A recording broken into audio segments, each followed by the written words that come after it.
Get that part taken care of first, and then go over here and hit the go live button on Facebook. Right. Good morning, kids. We are live today. We have a really special episode of the Kong Family Show today. We're very excited. We are the Kong family, as all you know, and you know, as you people are going to be watching this as the days, weeks, months go by. We have this really simple goal. We just want to change the world. And, you know, there's a lot of people out there who may think that's kind of a crazy, lofty, unattainable goal. But, hey, we're here to tell you right now that it is not only attainable, but we're making it happen every single day. That's one of the great things about this is we get to actually watch it happening. People, you know, changing the world starts with changing minds and changing people's lives one at a time. And, you know, as my brother Sean loves to say, we're changing the world one glass of hydrogen-rich, oxygen-saturated, incredibly hydrating KONGen 9.5 at a time. And I like to add, and one lightning bolt in a box, one incredible guest, one amazing episode of the show, one incredible family at a time. And so today, kids, we have Mr. Steve Beaumont. He's coming to us from up in the great state of Washington.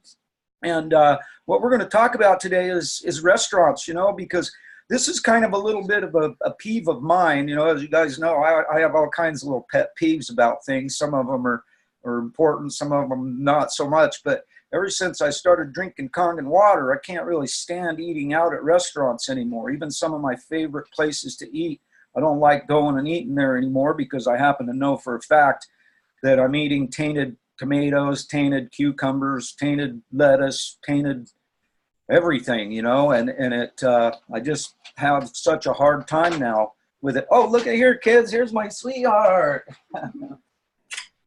Wow. Love you, honey. She's off to work. Have a great day, sweetie. Will you shut that door for me, please? So anyway, kids, yeah, I want to, one of my goals is to try and start getting restaurants on board, getting them into the program so they can clean all the poisons and toxins and things off of their vegetables. So, you know, we get fresh vegetables that don't have, you know, who knows what. I mean, that's the thing for me, Steve, is that when I first cleaned up, you know, one of the things when I first looked at the demonstration and I saw the stuff that came off of the cherry tomatoes, I was like, wow, that's crazy. And then, but it wasn't really any big deal to me until I did it myself. And now for 2.5 years, I've been cleaning stuff off of my vegetables. I've even been cleaning stuff off of my own garden, stuff that comes out of my own garden, of which we don't put any kind of contaminants on. We just water it with some of the best water in the world. But yet the things that are coming off of the stuff in my garden blows my mind. But I in 2.5 years of doing it, I still have not gotten used to what comes off. And one thing I'd really love to do is figure out some way to take samples of this stuff, send it off and test it and find out what in the hell is in there, you know. But anyway, for today, kids, you know, we want to try and teach the family how they can approach restaurants. And so that's why we're so grateful that Mr. Steve Beaumont is willing to come in and give us his time and his knowledge that, you know, this is just another way that we're working on changing the world. So, Steve, thank you very much for coming in with us today, buddy. How's things going up there aren't you in Seattle? Oh, you're muted. Let's unmute you. There you go. Okay. Sorry about that. We were having some audio problems earlier. Yeah, I'm here in the great state of Washington. It is a rare rainy day here in July. So we don't get a lot of rain in the summer. Today, it's actually, to be honest with you, it's kind of a relief right now. It's kind of nice. But yeah, I'm here in Washington State, and we have a huge KONGen family here in Washington. A great group of people that all work together and help each other out, and I'm very honored to be from this area and sharing this with the world. So thank you for having me on. We were chatting a little bit earlier before you started the call, and we were talking about how you're afraid to go out to eat in restaurants because, what you were just talking about the food and how more and more restaurants need to get on board with this. And I completely agree. The thing is, when I first saw this about 5 years ago, I was working in the restaurant business. I actually spent close to 18 years of my life in the restaurant industry. I've done just about everything you can do in that business, from cooking in the kitchen to waiting tables to bartending to managing to doing banquets and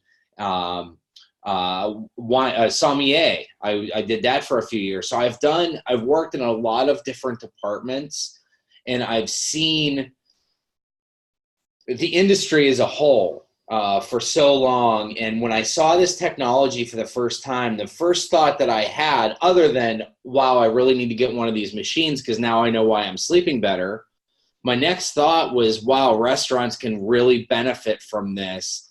And I started to see where we could take this. And that was something that really excited me. And once I started getting a little bit of a knowledge base and feeling more comfortable talking about the product and what it can do, I started kind of getting my feet wet and introducing this to chefs.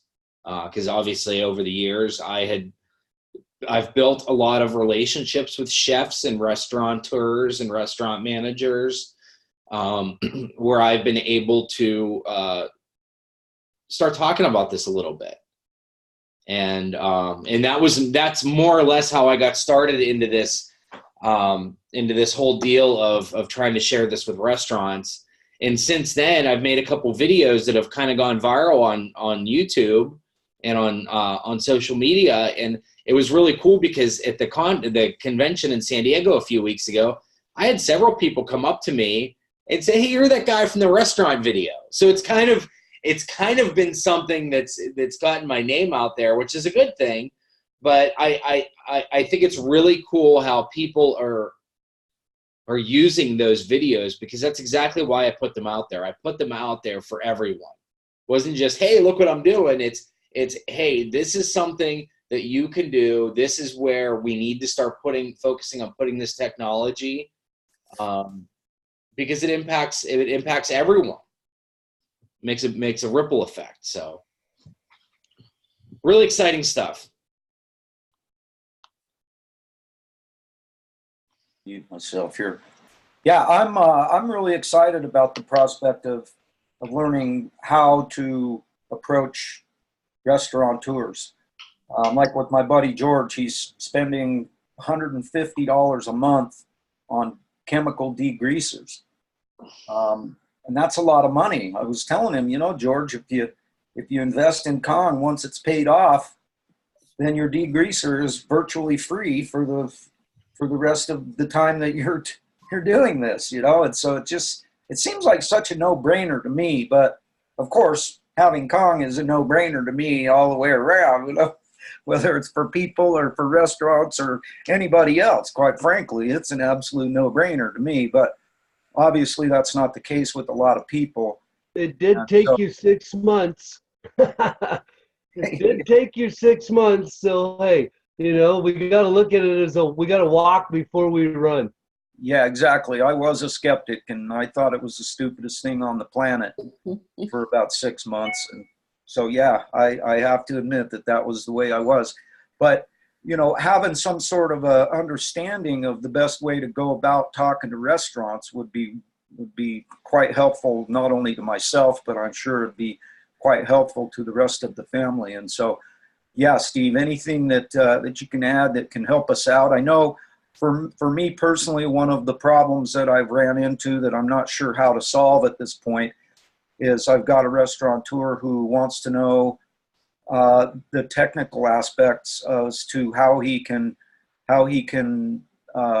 satisfy the health department that what he's doing is actually doing what they want done. And I don't know how to provide that information to him. And at this point, it's been several months since I talked to him, and I just don't have the information. So I was actually hoping that you might be able to shed some light on that and help people get something so that as they go out to restaurants. You know, it would be great if you could just kind of share with us what's the best way to go out there and get after a restaurant. How do we, you know, like you were telling me earlier, we don't want to be approaching restaurants the same way we approach our next door neighbor or our mom. So what do we do?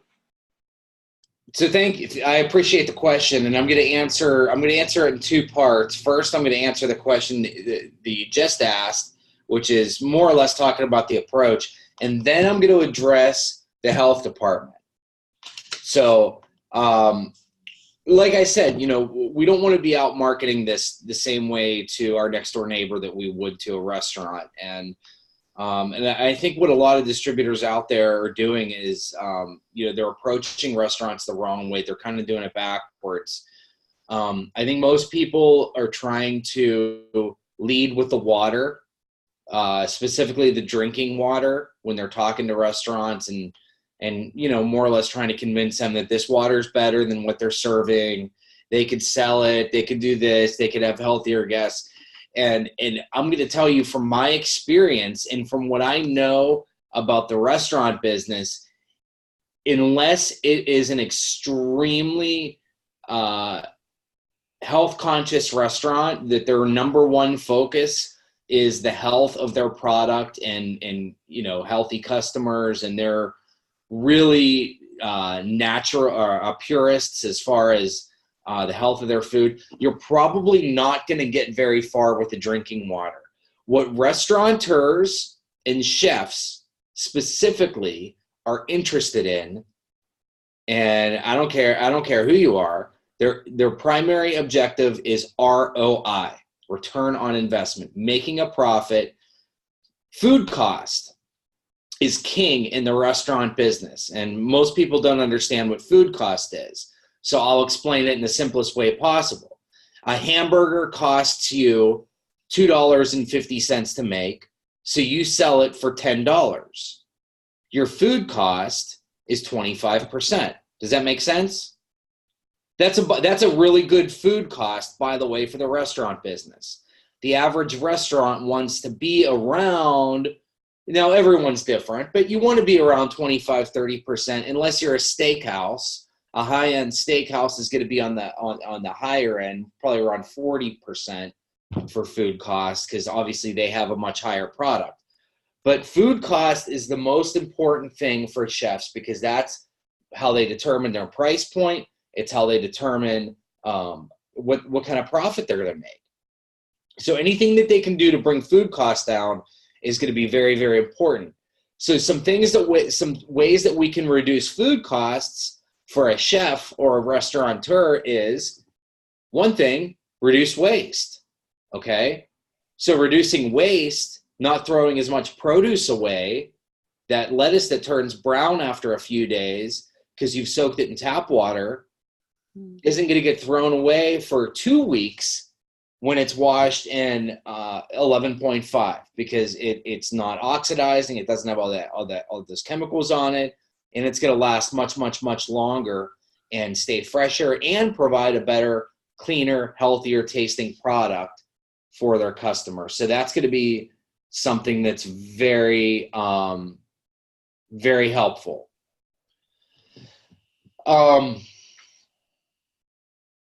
The other thing that is a huge concern for chefs and restaurateurs is cleanliness, obviously, because the health department, especially in Washington, is extremely strict, and they're getting more and more strict about their standards. So cleanliness is a big issue, and they understand as well as we do that the chemicals are no good. They don't want to be spraying bleach around their raw chicken either. They do it because they have to. They don't know that there's a better way out there. So a couple of the key things that I really try to get across, and we'll come back to the actual approach, is, you know, how you actually approach them. We'll come back to that in a minute. But what I really focus on is what I want to get across to them is the power of the 11.5, the ability to degrease, because that's where they're going to find their greatest cost savings. The second thing I want to impress on them is the power of the hypochlorous acid, the ability that it has to kill bacteria in a much quicker time than bleach, the fact that it's non-toxic, the fact that you could produce an endless supply of it at your fingertips. And then thirdly is the food quality. Well, of course, you don't ever want to tell a restaurateur that you're going to make their food better, because that's insinuating that their food isn't good to begin with. Last thing you want to do is insult your customer. Okay? But you want, so that's a kind of a sensitive area, because people will say, oh, well, it'll make your food taste even better. No, don't say that. But it will improve the flavor of food, because you don't have those chemicals on there. We've all tasted the tomatoes. We know the deal. Chefs have better taste buds than we do. They can taste more than us, so they're going to notice just as much of a difference, if not more. I have never seen a professional chef that has tried the tomatoes side by side and hasn't had a drastic response to it, because they're very in tune with what they're tasting. So again, with regards to restaurants, if you can get in the door with this, with the ability to degrease and the sanitizing capabilities of the hypochlorous acid, if you can get in the door with that, you already have a really good chance. The problem is most people have a hard time getting in the door, because probably they're doing it wrong. Their approach is wrong. They haven't worked in the business. Maybe they don't even know who to talk to. So we have a lot of people out there doing cold calling with restaurants where they're literally going around and knocking on the doors of restaurants, walking in and saying, hey, can I talk to so-and-so? We have a technology, blah, blah, blah. When, a lot of time they're unaware of what time they're even doing this. They could be walking into a restaurant at 11:30 in the morning or at 4 o'clock in the afternoon, when they're not going to get anywhere with a chef if they don't know what time to go in. Usually, and I'm just giving you some secrets here, usually very early in the morning or dead in the afternoon. I'm talking 9 a.m. or 2:30 in the afternoon. If you try talking to someone at lunchtime or before dinner, then they may not talk to you again at all. I mean, you're not going to get very far during the busy times, so you want to go at the right times. The best person to talk to, first off, is the executive chef, if you can get in front of them, or the owner. A general manager is good too. They can get you in front of the chef, but at the end of the day, you're always going to end up in front of a chef. So if you can get in front of an executive chef first, or a sous chef, then that's your best bet. So how do you do that? Well, a lot of people, again, like to do cold calling, which is fine. You can do that. You can walk into a restaurant and ask the hostess or bartender during a slow time, hey, what's the best way to what's the best way to get in touch with your executive chef about new technology? Or who's your primary purchaser? Who's in charge of purchasing? But it's that simple. Hey, who do I need to talk to about implementing new technology? I just did that earlier this last week. I was talking to a gentleman that I used to work with in the restaurant business, who works for a big company that I have my sights set on, and I reached out to him. He's a higher up in the company. I said, hey, who do I need to talk to about implementation? Who does implementations in your company that I can get a discovery meeting with to introduce some new technology? And this guy follows me on social media. We work together. He knows what I do. And we have a trust. So he had no problem giving me the contact information for 2 different people. One of them is the president of the company. The other is the director of operations. So he got me in front of the right people. So that's one piece of it, is you want to be in front of the right people. If you're up there trying to talk to the hostess and the bartender about microclustering and negative ORP, and you're doing a demo, I mean, really, they're just going to think you're crazy. But if you're professional about it, like we are, we're professionals, so we're going to approach this just like professionals. You see, chefs deal with salespeople all day long. They got millions of people trying to sell them something. They got someone trying to sell them new lettuce, someone trying to sell them new beef, new chicken, new pork, new salmon. So they're dealing with salespeople all day long. They're used to it. And that means they're also used to rejecting salespeople. So if you don't know what you're doing, and if you're not confident, and if you're not talking to the right person, you're gonna find it very, very difficult to work with restaurants. But if you can get in front of the right people with the right information, with the right approach, then you might find it to be very easy, because we've all seen what our technology can do, right, JJ? We've seen the oil emulsify the water. We've seen the videos with the bacteria under the microscope literally stop moving in a second when they're sprayed with the hypochlorous acid. We've seen all that. We've seen the lab results from ATS Labs. So we know that our technology works. It's just a matter of getting that in front of other people. Does that make sense? Absolutely. Yeah, I love it. The whole idea of what you just said. Who do I talk to about implementing new technology into your restaurant? That's awesome. I can't wait to get out there and start trying it. It's really that simple. And you know, again, what a lot of people do is they immediately start into their pitch. Hey, I would like to talk to so-and-so about this amazing blah, blah, blah, blah, blah, blah, blah, blah. And, you know, they're lost before we even have a chance. But if you keep it simple and professional and matter of fact, hey, I'm here to sell you something. Who do I talk to about that? It's okay to be selling something once in a while. You know that, right? It's okay to be a salesman. The world operates on sales. So the world needs people like us. You know, so just embracing who we are. Hey, yeah, I'm a vendor. I have a new technology for your restaurant that is saving a lot of money for people. Who do I need to talk to about this? Yes, I love it. Obviously, if you could build a relationship first, that's the best way. So if you're prospecting a new restaurant where you don't have a personal relationship with any of the employees, what do you think? What would you say the first step, JJ, is in developing a relationship or making contact with that restaurant? Probably to go eat there. You're exactly right. Go have a meal and chat up the staff. Get real friendly with the staff. Don't tell them who you are and what you're there for, but make yourself known in the restaurant and gain rapport with the right staff members. Hey, can I talk to your man? My meal was fantastic. Can I see your manager?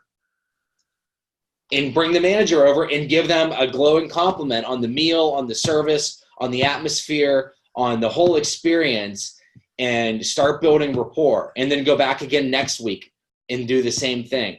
Tip well. Be courteous to the person who seats you. I'm going to repeat this. Tip well. Yeah.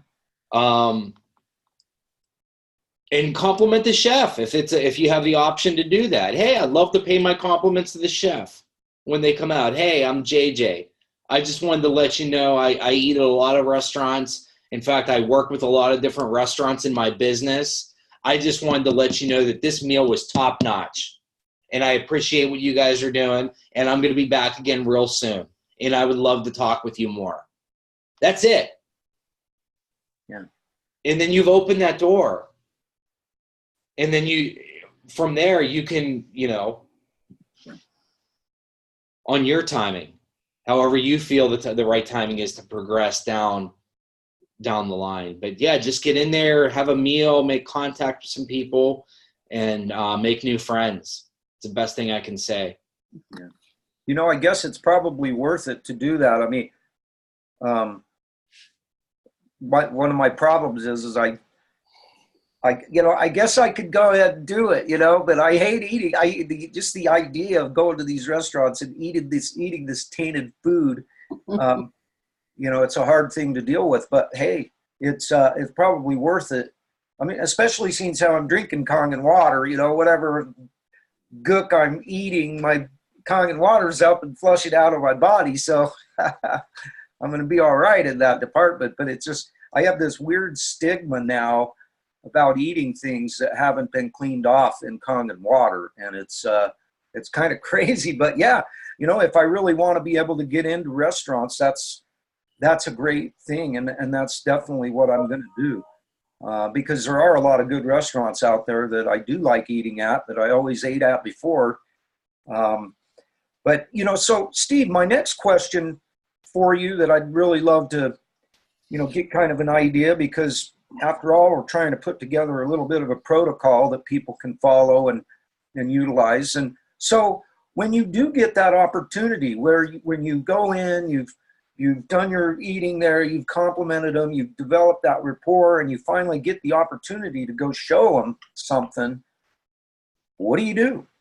What's your modus operandi of explaining to them what this is all about? You start with the degreaser or something like that? Yeah, it's real simple. I do. I just go right into a very simple tabletop demonstration. Typically, I don't take a whole lot of stuff. I don't go wheeling a whole demo kit into the restaurant. I got my backpack with a few things in there, and that's all I need. I got some cups, a couple cups. I got a little sesame oil. I got a jug of 11.5. I have some tomatoes with me, and that's really about it. Maybe a bottle of Dasani or something like that.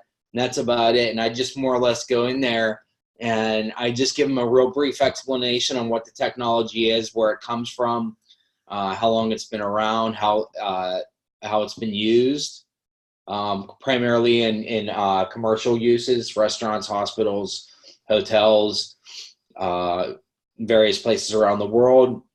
And I basically, this is a technology that's going to replace most of the cleaners most of the chemical products in your kitchen. And you're probably going to think I'm crazy, but I'm going to show you how it works, and I'm going to allow you the opportunity to test it in your kitchen. So I just do the simple oil thing. I just, blah, blah, blah, water and oil. They don't mix. I do that deal, and I blast through that sesame oil. I wash some tomatoes real quick. I allow them a chance to try the tomatoes, and then I more or less just kind of sit there and allow them to ask me questions. The demonstration itself takes 2 or 3 minutes. It's nothing elaborate. Usually what they'll want to do is they'll want to try it out in their kitchen. So we'll go back there, and this has happened many times where I'll go back there into the kitchen with my 11.5, and we'll grab a bar towel, and I'll take some 11.5 and put it on that bar towel. And then usually the first place I like to go is the grease traps or the hood filters. And I'll just take that towel and wipe it along their hood and show them what's on that towel. And that's usually enough for them to really stop what they're doing and take a look at this. Because when I first started talking with Chef Jason Wilson, who is the proprietor of the Lake House, I was doing the same demonstration for him. This was a few years ago, and we were in his kitchen at Miller's Guild in Seattle, and I did this. I showed him the oil, and as soon as he saw that, after an explicative came out of his mouth, he looked at me and said, "That's not even possible." I said, "Oh yeah, it is." So he took a towel, dipped it in that 11.5, walked over to his hood, wiped it, looked at the towel, looked at me, and goes, "Well, I can't say no now. I guess I have to get one of these." And that was it. So people, when people ask about how the Lake House came to be, that's it. That's the big dramatic story. It was nothing more than a little bit of oil or grease on a towel for him to see that. And from there, the gears started turning, and all the different possibilities and uses for this came out. The point I'm making here, JJ, isn't necessarily what I did to show him. It's the fact that I was in the door showing him. Because again, we know that our technology works. And if we can show an executive chef or a restaurateur that emulsification of the oil from water that we can drink, once we get them past that disbelief, that initial shock of what kind of snake oil are you selling me here? Once we get past that, then there's the real breakthrough. When it sinks into them that I can break down oil with a product that comes out of a machine that I can make an unlimited supply of for pennies, fractions of pennies on the dollar, for the cost of salt, basically, then things start really moving. Yeah. You know, another thing that, one of the things I was talking to George about, my buddy that owns the Greek restaurant, you know, after we talked about the degreasing and that kind of stuff, and I mentioned to him that he could, you know, this is obviously going to have to be something that's secondary, but I know that if I were a restaurateur and I had this technology, I'd be making sure that all of my customers got KONGen water out there on the table. You know, because pretty much whenever you go to a restaurant, the first thing they do is bring you out a glass of water. And being able to give KONGen water in that aspect is going to make changes for people, as we know. But like my buddy George, I was telling him, you're going to want to stop, once you have this technology, you're going to want to stop selling Dasani. You're going to want to stop selling water altogether. You just want to give it away. You're going to want to give people water. What do you think about that concept as far as restaurants are concerned? Well, obviously, you want to give something good to your guests. And again, it's usually the drinking water becomes an afterthought with restaurants because it's not the priority. I'm not saying that you're not going to sell a restaurant by leading with the drinking water, because you may. But most restaurants, it's not going to be powerful enough to get them to spend $6,000 on a piece of technology when they have so many other operating costs to deal with. But one thing I do like to mention as an afterthought is the fact that is the employees, because what they are interested in more productive employees. And if you can get your staff to stop drinking the Red Bulls and the Rock Stars and to start drinking good water, then they're going to have more productivity. They're going to have more energy. They're probably going to treat their guests better. It's going to be a better working environment for them. So that was something that was very attractive to Chef Jason in the Lake House, was he loves giving that water to his employees and knowing that they're drinking something healthy and that they're taking it and sharing that knowledge with someone else. So, I mean, we're getting the word out to the rest of the public through restaurants this way as well, through the employees and through the staff, where they go home or they go to their other friend who's a chef or works in a kitchen and say, hey, listen to this thing that we have in our restaurant and what it does. So we're slowly getting out there that way as well. I want to circle back because I forgot to answer the second part of a question that's very important, and that's regarding the health department. So obviously each state has their own health department and they operate independently. I'm not entirely sure what the regulations are for the different states and their health departments in regards to this technology. I do, however, know for a fact that the FDA has a list of approved uses for hypochlorous acid as it relates to food service. I posted that link in the chat bar on this call. So you can go to that link, and that'll take you to the FDA website, and it'll take you to a little case number. If you click on that highlighted case number on that website, it'll pull up an abstract, and that abstract will show all the different uses that the FDA has approved in food service for hypochlorous acid, which, by the way, hypochlorous acid is the 2.5 pH water, as we call it. It's electrolyzed hypochlorous acid. It has been used for a very long time for a lot of different things. It is more effective than alcohol. It is more effective than chlorine bleach at killing bacteria. It does it faster. It's non-toxic. It doesn't burn the skin. You can get it in your eyes. You can get it in your mouth. It's not going to harm anything. And like I said, it's been tested and approved. And it's very, very, very powerful. And it's just, most people don't know about it. They don't know that it's out there. So when you go that route, you can share that with restaurants. If they're concerned about the health department, what they do is, let's see if I have one here. I don't have a strip with me.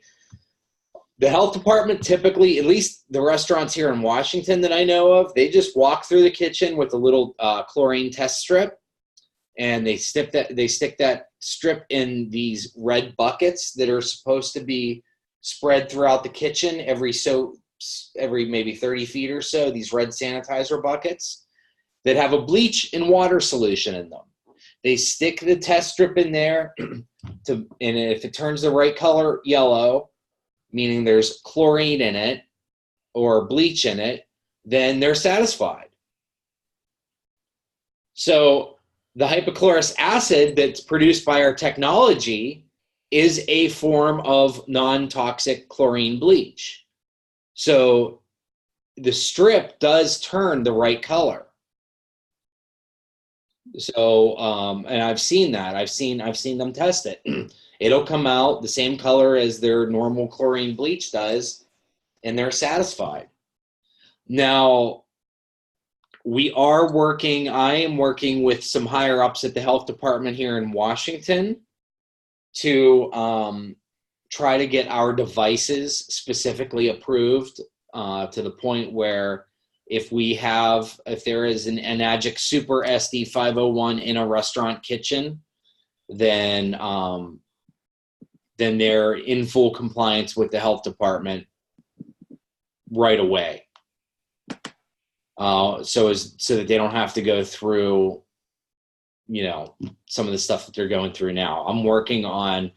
There's several of us that are working on this, but we want to get it to the point where the health department walks into a kitchen, sees a Super 501 and says, "Oh, awesome, you're using that." And be very, very satisfied with, yeah, exactly. Wow. So we're getting there. We have a long way to go. But we're getting there slowly but surely. But I mean, if you look at the Seattle Times just did an article not long ago about electrolyzed reduced water in the restaurant and hospitality business. And Sheraton hotels in, I don't know if it's company-wide, but I know in California have adopted using ERW in their hotels. I believe Hilton is also, and there's many, many, many, many more companies out there that are starting to come on board with this. And just so you know, Enagic is not the only company that's producing this equipment. And I'm not talking about Life Ionizer or Tyant. There are other manufacturers of restaurant-grade hypochlorous acid or electrolyzed water technology. They're not nearly as well known as Enagic. They don't have all the certifications that Enagic does. But I'm just letting you know that there are some others out there.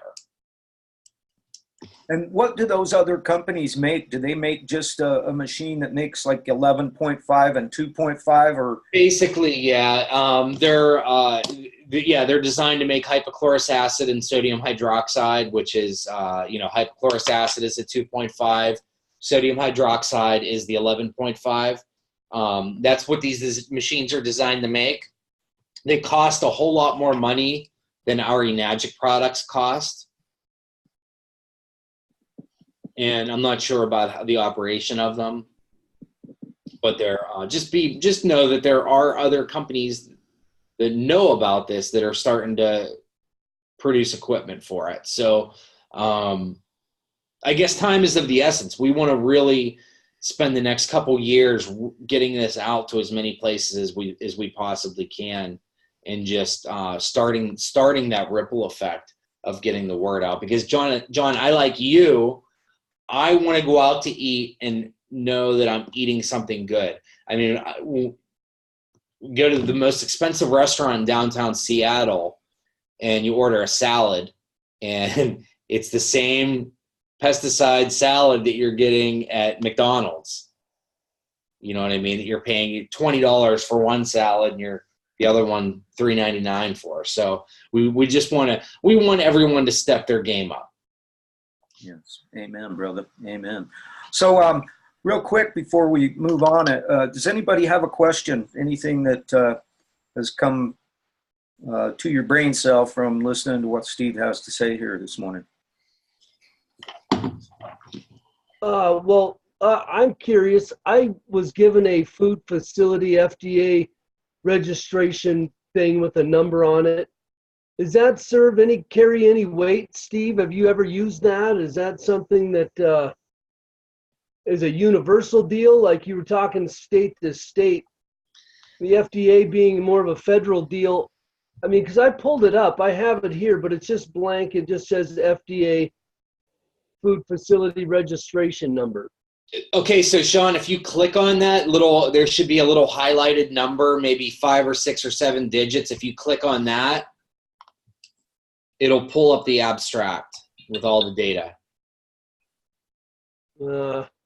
Okay. No, I think I just must have gotten a copy of like a Word document or something.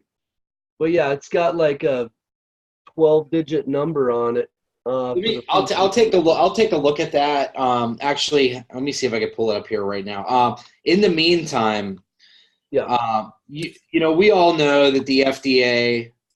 Okay. So Sean, do you see a regulation number 1781010 in blue? No. I have 18161996856. Maybe I pasted the wrong link in there. Well, and here, I mean, at the very least,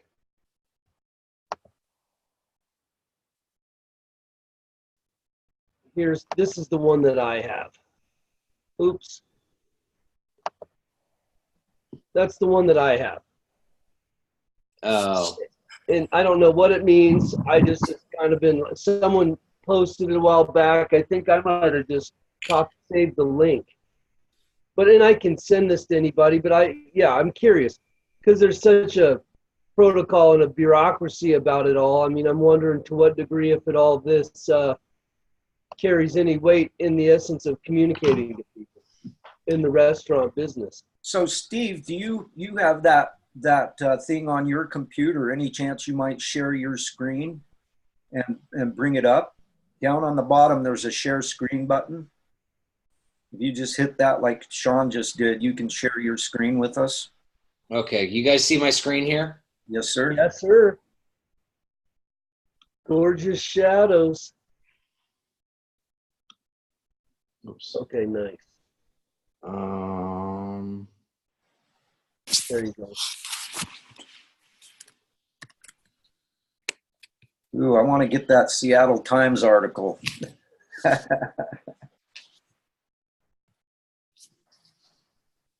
I got way too much stuff going on here right now on my screen. All right.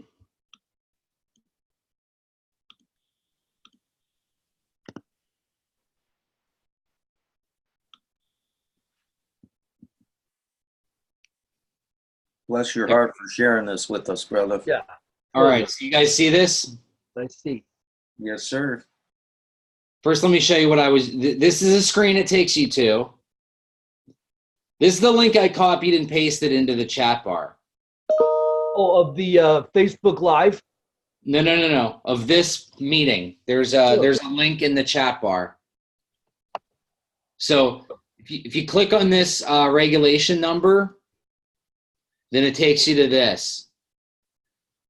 And it starts listing all of these different. See that? Holy tea moly, Neimer. Wow. Thorough. Look, Very thorough. Yeah. It's right there from the Fraud and Death Administration themselves. Awesome. Yeah, thank you for that, Steve. That's what I've been looking for. That's what I needed to be able to go show the owner of this awesome Philly cheesesteak place that, you know, when he smelled that hypochlorous acid, he went, "Oh, whoa, what's that all about?" You know, all of a sudden he was interested, and that was all it took, was just simply shaking that stuff up and letting him smell it. Because after smelling it, and it kind of gave his nostrils a nice little burn, and you know, he's like, "Whoa, man, that's there's something there, you know, there's something going on here. I don't know what it is, but And so yeah, he immediately got kind of interested with that. And something I'd also like to mention here, Dan Edlund, I was talking to him yesterday, and he told me, he said, "I'll tell you what, brother, you wanna do something that'll blow the mind of people. If you can get back into their kitchen and get to their hood, and you got yourself a spray bottle of 11.5, he goes, all you do is just go back to their hood and spray it on their hood. And when they see all that grease starting to melt and drip off of there, they go, whoa, holy moly." I mean, I guess that's a very similar thing to wiping, you know, getting the rag wet and, you know, running it across like that. Would you say that one or the other would be more effective, or have you ever tried doing the spray bottle thing? Yeah. I mean, either way is fine. See, here's something that, you know, we don't realize is there's a lot of back end stuff going on in a restaurant. There's a lot of deep cleaning and regular maintenance that has to happen. And so as the more and more restaurants I've been able to work with, the more uses I've been able to see that they're using this for. And one of the more recent ones that I've seen, so I'm working with a company right now that has multiple restaurants, and one of the things that they've been extremely interested in is the cleaning of their grease trap filters, which they're pretty big. They're these filters for, obviously, their grease traps, and typically they need to be replaced twice a year. Now, they cost $500 a piece, and depending on what size your restaurant is, you have several of them.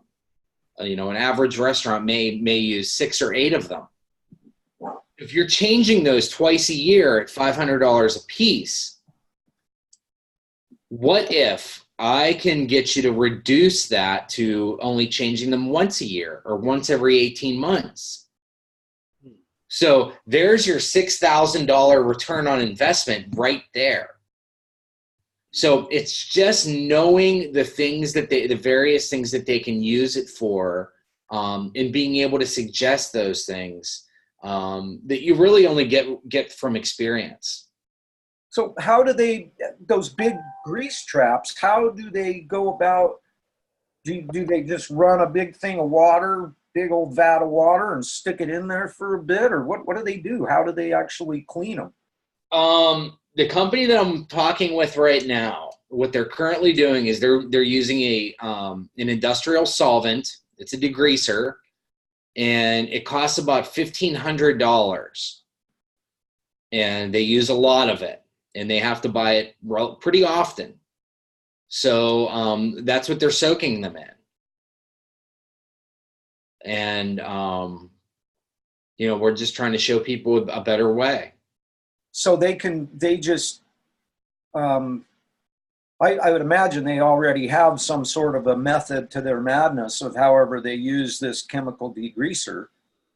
And so we want to show them how they can just replace it with the 11.5 water into the tub or tank or whatever they're soaking them in. Right. That's probably the first place, you know, one of the best places to start is if you can get into the kitchen is, you know, I would say go for their grease traps or their filters right away or their hoods and show them what we can remove from that. That's going to have the biggest impact on them. And then, you know, I had a chef bring out one of the racks from their smokers. It was a seafood restaurant, so they smoke a lot of salmon and whatnot. She brought one of the racks from her smoker, and you know, this is 10-year-old smoker. You know, the rack was totally covered in black soot and, you know, just caked on, and she hadn't seen the silver metal on that rack since the day the smoker was brand new. And they brought one of these racks out to me, and I took a towel with some 11.5 and just rubbed it. And it was like bright, shiny silver metal glowing through all this black soot. And she just looked at it with her mouth open. She's like, "Are you kidding me?" I'm like, "No, this is real." So when they see, I mean, it works better than those industrial solvents. So when they see that, I mean, seeing is believing.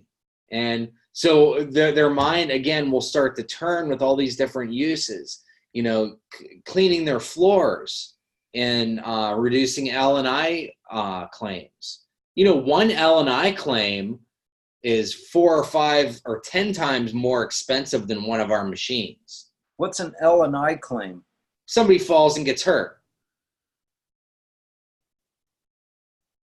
Because anybody that's worked in the restaurant business knows that the floors of a restaurant are like ice, and that it's just caked on grease for years and years and years and years. And I don't care if you have slip-resistant or slip-proof shoes or not. I don't care if you have suction cups at the bottom of your shoes. Restaurant floors are slippery. And being able to clean them makes a huge difference. So again, it's just a matter of knowing what they're looking for, knowing the different ways that we can help them. Really, the sky's the limit. We could save there. I couldn't even begin to put a ballpark on what the potential savings are for a restaurant. Couldn't even do it. Wow. So now I have another question that just came to my brain cell from all of this discussion. When you go in, you got an opportunity to go meet with a master chef or an owner or whatever. How old is the water, and what are you making it with? Do you have a K8 that you make the water with? Do you make that water like right before you go? Do you have that water made a day before or something like that? Have it, because I've heard, I'm not sure how accurate this is, but I've heard from people that the 11.5 water actually gets a little bit stronger if it sits around. And so I'm wondering what your protocol is in that regard. Do you run it, come right out of the machine with it, or do you have it sitting around? Great question. So yes, it does get stronger as time goes on, but I mean, to answer your question, it just depends. I mean, I always have 11.5 sitting around. I do a lot of demos, so I have one of the Blackie Magic jugs of 11.5. I usually have 2 or 3 of those full at any given time, just sitting around, aging, getting stronger. But to answer your question, honestly, my K8 it'll emulsify right out of the machine. So I could fill up a jug of 11.5, get in my car and take it to a restaurant and do a demo and be fine. A lot of times the SD501s will emulsify right out of the machine too. Depends on where you live, just how clean your machine is. A super will emulsify right out of the machine as well, by the way. I'm fortunate enough to live really close to the Magic office. So what I was at, the company that I've been most recently working with, the first time I went to them, and then a couple times they came up to our office to check out the technology. So I was able to send them home or send them back to the restaurant with 11.5 right from the super, because we have one set up at the office. But I highly recommend filling up a couple black jugs of 11.5 and keeping them in your closet or in your pantry or under your sink or somewhere, and allowing those to get, a week or so old. before you go and do your demos, because it will work better as you let it sit. Interesting. Dan, you just jumped in here and you had your hand up there for a second. Did you have something you wanted to say? No, I was just waving good morning. I just slept really hard last night, so I apologize, Steve, for missing the beginning. Good to see you, buddy. That's what happens when you drink KONGen water, baby. You sleep like a rock, man. Yeah, I slept like a rock last night. Awesome. So, you know, I got another question for you, Steve, that has always perplexed me. And I'm wondering if you've ever ran into an issue with something like this when you're doing a demo at a restaurant when it comes to the grease. I personally, now I've never tried it with sesame oil. I've tried it with all kinds of other oils. I've even tried it with like grapeseed oil. But I have never been able to get my 11.5 to emulsify oil, not once. And I wonder why that is, and if that would be something, you know, have you ever had a situation where you put the 11.5 on the rag and you went up and wiped the thing and it didn't take it, it didn't do what you thought it was going to do? Well, in regards to the oil emulsifying, I have been, I've been in areas where I've taken my machine, and the same machine that emulsifies oil right out of the spout here in my house, I take it somewhere else and it doesn't work. That's happened. I think a lot of that has to do with the mineral content in the source water. For example, my mom's place down in Palm Springs, I cannot emulsify oil with that 11.5 unless I let it sit for a day. It'll still clean the fruits and vegetables. It'll still do all of that. But if I were using it for a demo to do the emulsification of the oil, I got to let it sit for a day. And that's even if you're doing it with sesame oil. Correct. If I may, I learned from my 6A 7 years ago or whatever, when I finally tracked down who the guy was. He freezes it. And he, not like complete full block, but he just sticks it in the freezer overnight, and I fill up a couple of gallon jugs and make them. I go through a bottle all at once and just make my 11.5 and 2.5, and what I do is I freeze it, and next, you know, when it thaws out and stuff, it rips into oil. I don't know why, but I was having problems with that too, and until I learned how to freeze it, you know, again, not fully, but enough to have chunks and stuff. And I always try and leave space at the top. So, because I learned the hard way with the big 5-gallon jug I bought, filled it up to the nails, froze it. That thing was cracked like my shorts. So I had to I had to figure it out, and obviously use a little common sense and not fill it all the way to the top so that water could expand. But freezing it helps me utilize that in these instances of use. Emulsifying oil, if that helps. I've never heard of that. That's awesome. Yeah, we learn something new every day here on the KONGen Family Show. Hey, John, got a question on the live side. John Stevens asked what the link to the info of the 2.5 was. I can actually put that in here for you right here, John, because I copied it.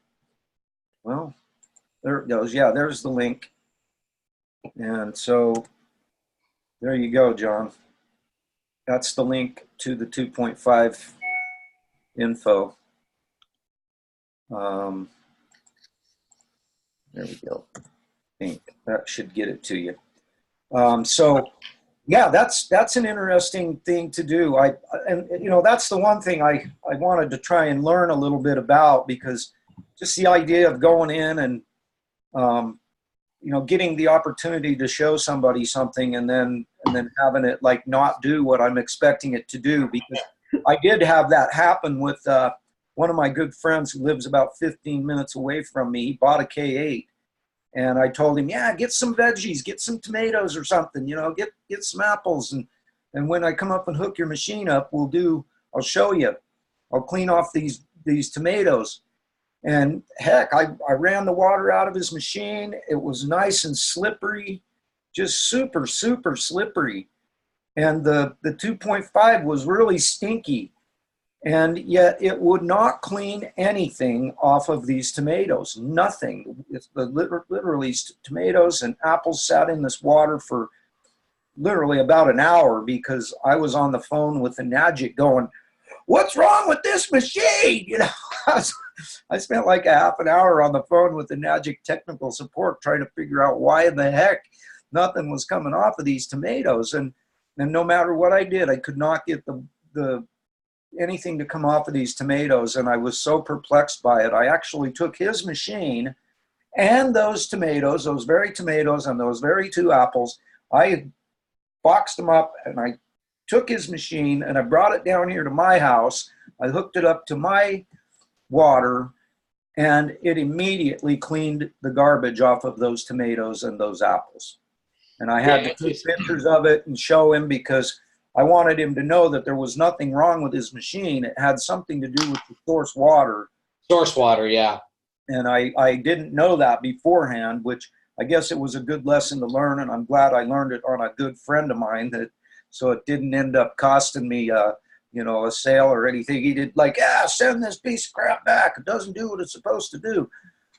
You know, because I was wondering whether there was something wrong with the machine or something, quite frankly. And as it turns out, it was just a source water problem. So that was a good thing to learn.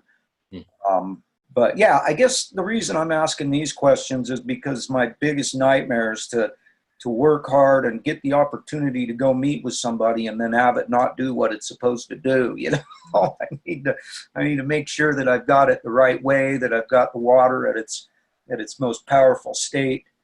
And I've always been confused about whether you're supposed to use it right out of the machine or whether it actually gets stronger as it sits around. And so your recommendation is to, like, if I know I've got a meeting tomorrow with somebody, that I should get that water filled up tonight and let it sit there. Do you have any idea why that is? No, not technically, no. You know, obviously we want to drink the water as fast as possible to get that good H2 dissolved hydrogen. Sodium hydroxide is a different thing. I'm not sure exactly what it is that makes it stronger as time goes on. That might be a good question for someone like Jerry Kostica, or someone else that has more, or maybe even Sam Tran. He might even know. Yeah, that's a great idea.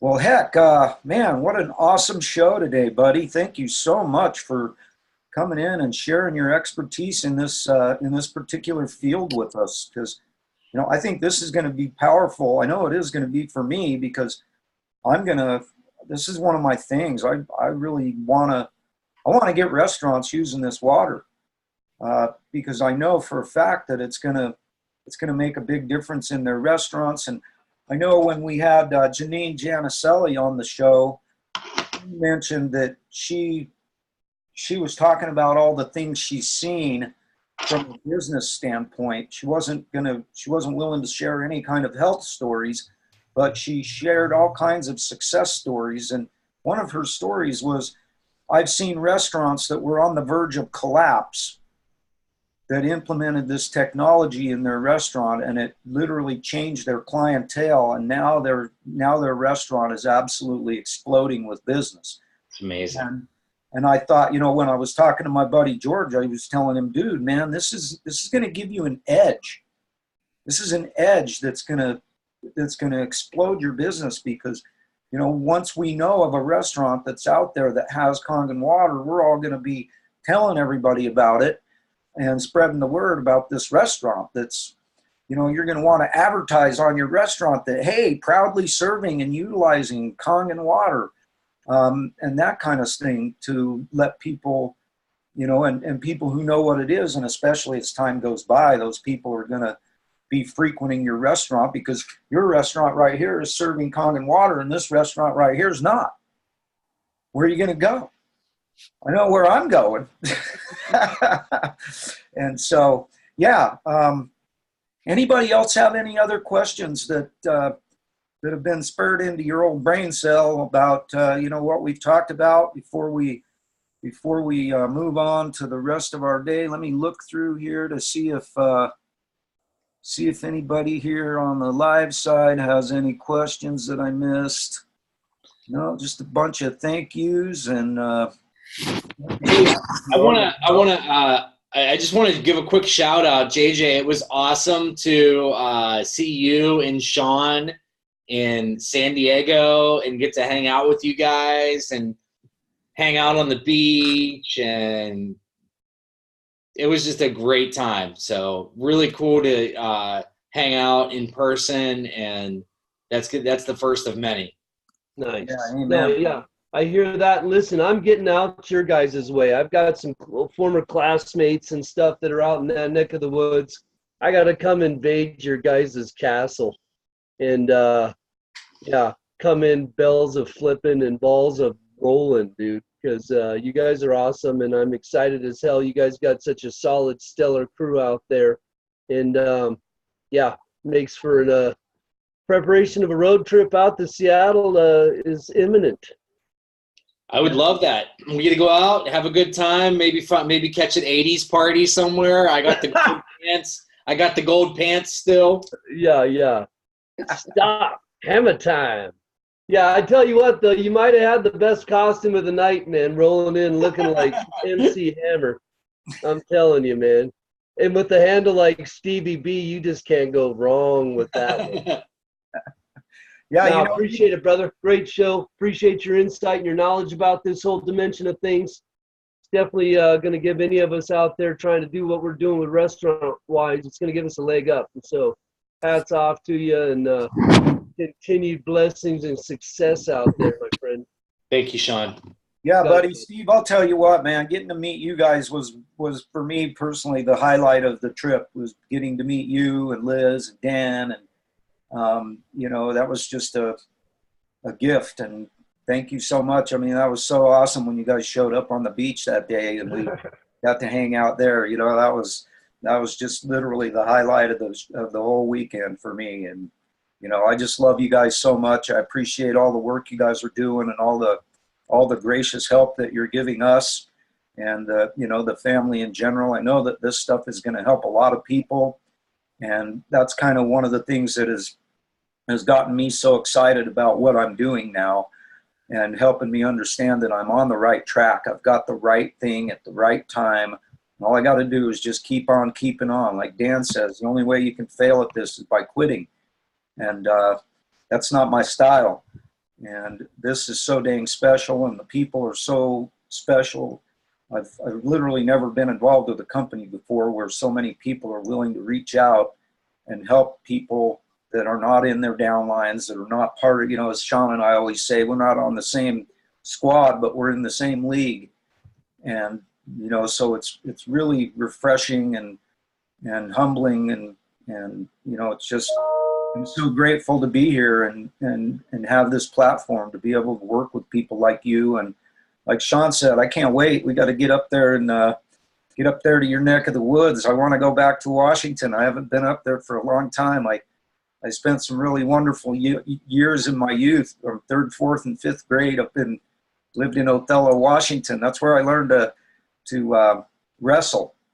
You know, wrestling's a pretty big sport up there in the state of Washington. It is. So, yeah, you know, I can't thank you enough, buddy. I know you're really busy and have a lot of things going on your plate. So I just so appreciative of you, you know, gracing the Kong Family Show and giving us this information that we can share out with others. And, you know, this is the kind of ammunition that we need so that we can go change the world.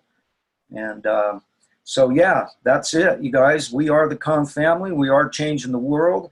That's our goal. That's our plan. That's our aim. That's how we're doing it. And Sean, how is it that we're doing that again now? 1 glass of hydrogen-rich, oxygen-saturated, abundantly, supremely, indubitably hydrating 9.5 at a time. And 11.5 if you're feeling frisky. Amen, brother. One lightning bolt in a box, one incredible guest, one amazing family, one fun-loving show at a time.